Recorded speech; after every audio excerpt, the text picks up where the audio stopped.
mga tolls, fourth vlog. Ayun, medyo natagalan pala yung upload ng vlog natin kasi na-busy yung schedule. Dito pala sa vlog na to, papakita ko yung text and features nitong Nissan Terra VL Sport 4x2 at yung reason kung bakit ito yung pinili namin. Ilang beses pala kami nagpabalik-balik sa mga kasa, nagtingin-tingin, nag-test drive sa Toyota, sa Ford, sa Isuzu. Almost 2 months din kami nag-isip kung ano yung bibilin ba namin, pero ito talaga, Nissan Terra talaga yung pasok sa lahat ng checklist namin. Kaya ito na yung nakapag-desisyonan namin na kunin, yung Nissan Terra VL Sport. Pagdating naman sa features, itong Nissan, meron sila nung Nissan Intelligent Mobility. I-post nyo na lang, makikita nyo yung detailed features and specs dito. Pero iisa-isahin pa rin natin mamaya yung features nito. Dito naman yung exterior and interior design. Pwede siya sa Apple CarPlay and Android Auto. Sa detailed specs naman ng engine, pati yung chassis, tsaka yung iba pa, i-post nyo na lang. And then dito naman yung safety and security pati sa interior and exterior. Ito pala yung isa sa mga nagustuhan namin dito sa Nissan Terra VL Sport, yung front profile niya, yung grills niya, napakagandang tignan. Tapos yung Nissan badge, tapos yung quad LED headlight niya at yung DRL niya, diba? Napakaangas niyang tignan, no? Tapos yung mags naman niya, naka-gloss black na 18-inch alloy wheels na naka-Bridgestone Dueler HT 255x60 R18. Ito naman yung itsura ng likod ng Nissan Terra. Ayan, meron siyang nakasulat na Terra. Then yung logo lang ng Nissan. Tapos yung tail lights and hazard lights niya. Ayan. Tapos meron na rin siyang kasamang rear spoiler. Ayan, medyo may dumi nga lang. Tapos naka shark fin antenna na rin siya. Ayan, gloss black. Ganda yun. Pagdating naman sa engine, same lang siya nung sa Nissan Navara, yung YD25DDTi na 2.5 liter engine. Dual overhead camshaft na turbocharged na rin at intercooler. Ano siya, 7-speed automatic na may manual mode din. Diesel engine siya. Meron na rin siyang stepboard para hindi ka mahirapan pag-aakyat. Medyo madumi nga lang kasi naulanan. Dito naman tayo sa interior niya. Ito yung intelligent key niya. Tapos naka-push button start na rin siya. And pag start natin, apakan lang natin yung brakes. Tapos pindutin natin yung push button start. Ayan. And tapos ito naman yung switch ng aircon. I-on lang natin. Ayan. Tapos meron siyang auto mode. At ito yung controls niya. Tapos may built-in 360 camera na rin pala siya. Ayan. Isa din to sa mga magandang features niya, kaya binili namin tong SUV na to. At meron na rin pala siyang built-in na offline maps. Pag wala kang internet, pwede mo siyang gamitin yan. Enter mo lang yung destination mo. Ayan, kunyari, Ayala. Ayan, leather yung steering wheel. Tapos ito yung controls, yung volume. Ito naman para sa menu niya. Ayan, sa fuel economy, sa trip, radio. Ayan, pwede mo rin set dito yung eco mode, yung clock. Ayan. Eco mode mo pag nasa city driving, tapos off mo siya pag highway. Mamimili ka lang kung anong gusto mong naka-display. Ayan. Tapos ito yung third signals niya, and yung wiper, yung headlight, and yung fog lamps. Ito naman para sa voice pag may tawag ka, and yung sa cruise control. Tapos ito yung busina niya. Hazard. Doon naman sa pag ginagalo mo yung steering wheel, nakikita mo yung position para hindi ka na mahirapan kung sakaling nagpa-park ka. Yung pag-adjust ng aircon, ito, pwede siyang nakasync, tsaka pwedeng hindi.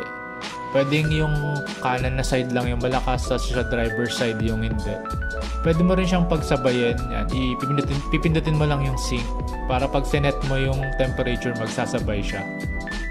Ito naman yung switch ng rear aircon, i-off or i-on. Yan, pwede mo siyang i-off or i-on.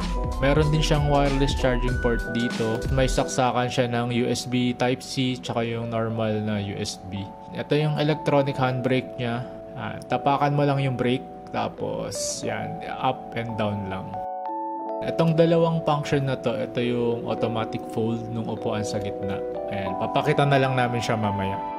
Ito naman yung lagayan ng cups dito sa center console. Sa speakers naman niya naka-Bose premium audio system. Kaya maganda yung sounds niyan. Quality talaga yung sounds niyan. Bale, 8 lahat yan sa Nissan Terra, kaya maganda talaga yung quality ng sounds. Sa center console naman, ganito yung space niya. And meron din siyang ditong 12-volt socket. Tapos dito, meron din dito sa harap, syempre. 12-volt socket din yan. Tapos dito sa may passenger side, may sarili din siyang aircon vents. Ayan. Tapos may saksakan din siya ng USB Type-C at yung normal na USB. Diba? Pagdating sa Nissan talaga, hindi ka magsisisi sa aircon tsaka sa lamig. Tumatagos hanggang buto. Sa rear view mirror naman niya, pag tinilt mo siya, meron siyang camera. Ayan, mas wide yung angle niya. Pwede mo na siyang i-adjust yung brightness, yung position ng camera, left, right, yan, rotate. Tapos may lagayan din ng sunglass. Ayan, switch ng ilaw. May vanity mirror din tayo sa driver side. Yan. Tapos sa kabila, ganun din. Glove box compartment niya ganito lang. Ito yung remote niya dun sa may LCD sa likod.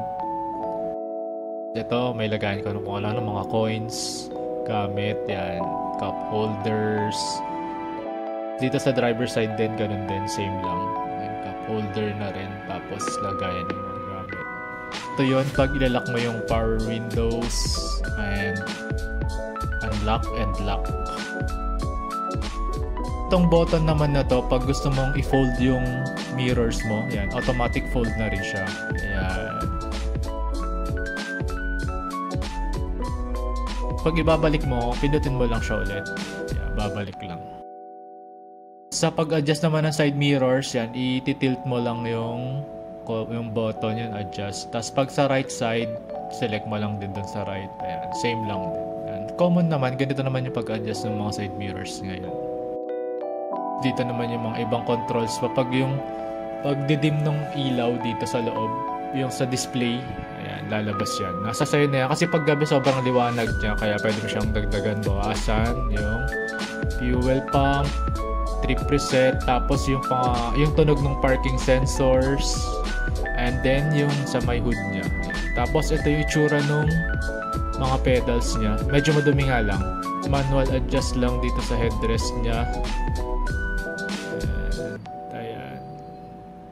Manual lang siya pag ina-adjust dito sa passenger side. Typical lang. Yung same lang din sa mga kotse.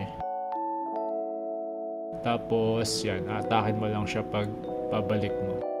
Dito naman sa driver side, ito na yung automatic. Yan, forward, backward. Tapos, yung lumbar support. And then, yung angle nung sandalan mo.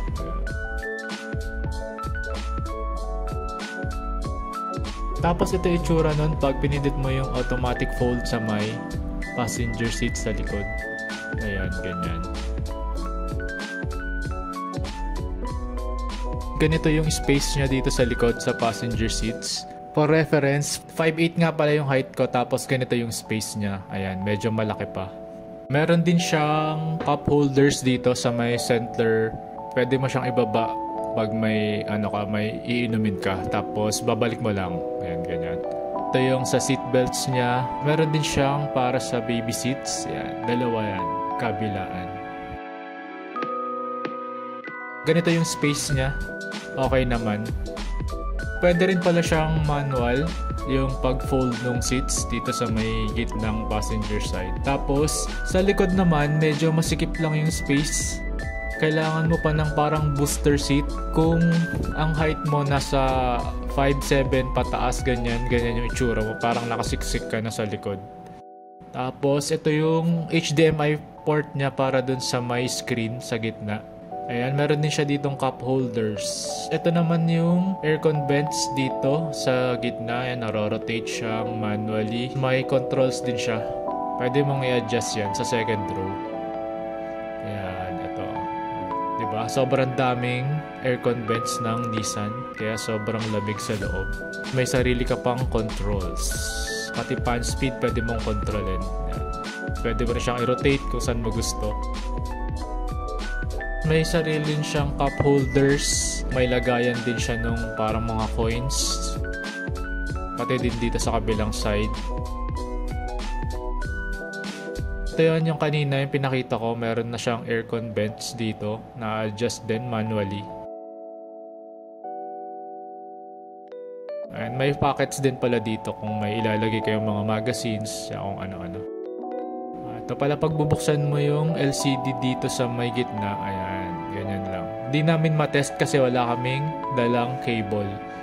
Pero kailangan nyo ng original HDMI cable para mag-gumana yan. Ito naman dito sa likod, hindi siya power liftgate pero okay na rin. Ganito yung space niya pag hindi nakatupi yung upuan. May mga hooks dito sa bitan. Tapos meron din siyang 12 volts socket. Dito naman sa kabila, dito nakalagay yung tools niya, yung jack. Ito, may extra compartment ka dito. Ayan, medyo ano nga lang magulo kasi may nilagay na kaming gamit. Tapos pag meron kayong mga frozen foods, pwede nyo yung baliktarin para hindi mabasa yung sahig. Ayan, ganyan.